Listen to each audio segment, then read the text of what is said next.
Здравей, привилегия за мен да бъда със служител като теб и наистина си мой духовен брат и плътски брат, и затова ние създаваме едно нещо ново в канала ни. Това са подкастите, също така и 50 факта за Библията и други неща, свързани с Библията.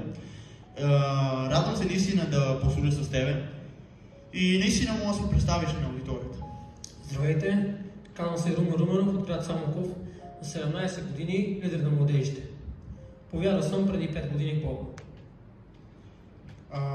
Точно това искам да те питам като първи въпрос, за вярата ти в Бога. 5 години вече си вярваш, както казваш. Как си повярвал в Исус? Всъщност, моята история е много дълга, така че ще опитам по най-краткия начин да бъде обяснено.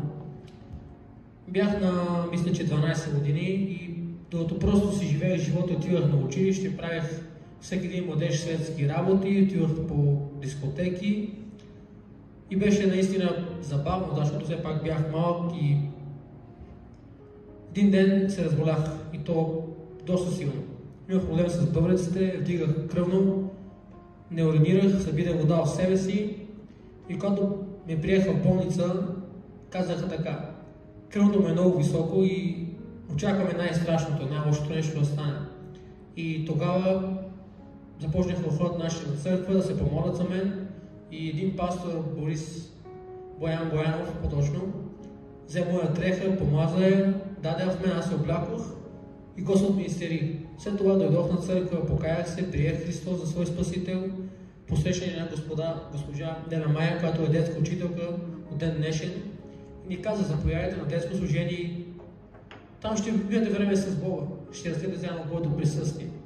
И ние дадохме шанс на тази покана, приехме я с брат ми и сме дошли в Божия храм и Бог започна да ни говори, Бог започна да ни води.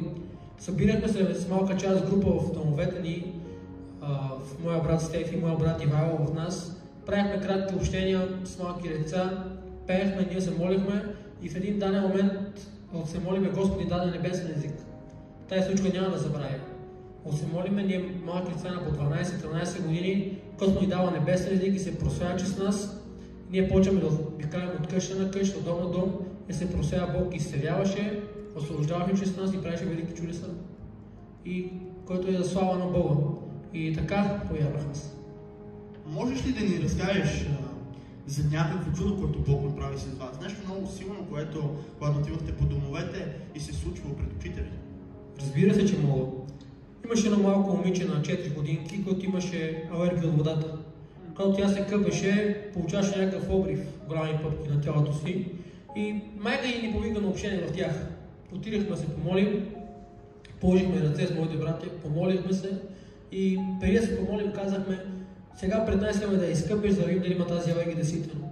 Тя я къпе, тази алергия има, чакаме, минава се малко, тази алергия се намалява доста от времето. След това се молиме с моите братя, полагаме ръце, отново я измива пред нас и вече тази алергия няма. Това е голямо чудо за мен и за моята група. Вау, това е страхотно.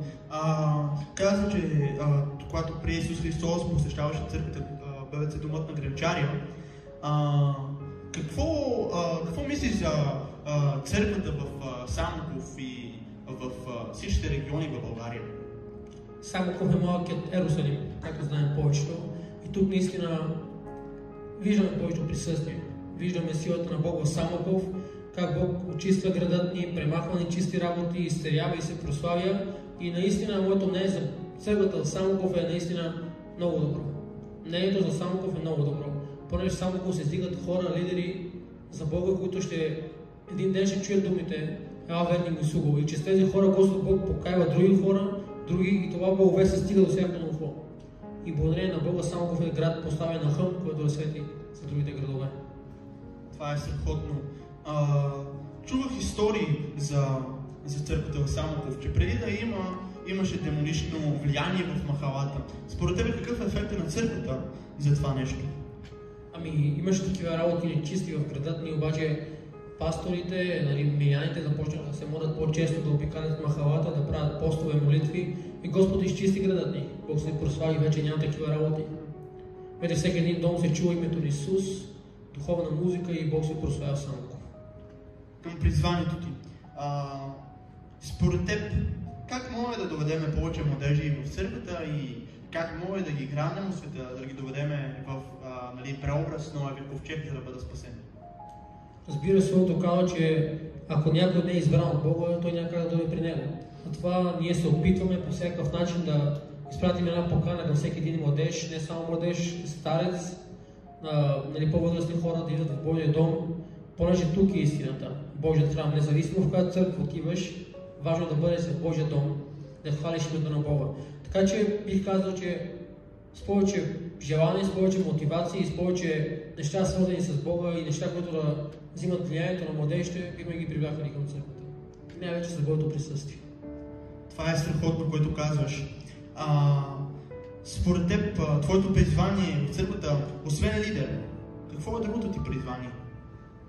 За сега не знам все още, обаче Бог знае.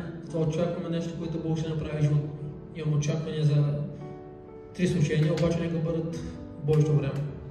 А защо да не са 3?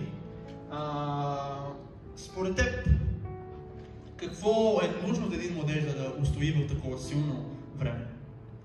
Да се поддържа спрямо Божието Слово, да не уповава на човека, да няма доверие на човека, а винаги да знае, да има едно на ум, че сам Бог и Бог е до него. Защото да, ние имаме добри пастори, които са винаги до нас и ни подкрепят, но Словото ни казва друго. Имаме упование само на Бога, така че ние обичаме нашите пастори, ние сме от тях винаги, ние благодарим за помощта им, но когато младежът върви по пътя на Господа, трябва да се опази. И най-вече да бъде доверен и да има доверие само на Бога. Ти си наистина един чудесен служител на Бога и много хора, Бог работеше с младежи в Библията, ако си запознат с това. Бог издигна Естир, издигна Гедеон, издигна Давид. Те си бяха младежи, дори Саул беше още малък, когато Бог го избира за цар. И затова твоето призвание може да е петкратно служение. Защото да не е и много повече от това нещо. Ти си призван да бъдеш лидер и да призоваваш хора от света. И това е наистина едно страхотно нещо. Искам да разискваме върху едно слово с твоите думи и да говорим върху това. Върху Йоан 3.16, златния стих. За аудиторията ни да ги насърчи с това нещо, да говори за любовта на Бога, да покажеш наистина любовта на Бога и към хората, които са в света. Своите думи. Наистина, да. Йоан говори много добре за Божията любов, как Бог е слязал от небето, за да ни изкупи, за да не погине нито един, който вяра в Бога. Така че моят апел, моето насръчение към всеки един от вас е, че любовта е жертва.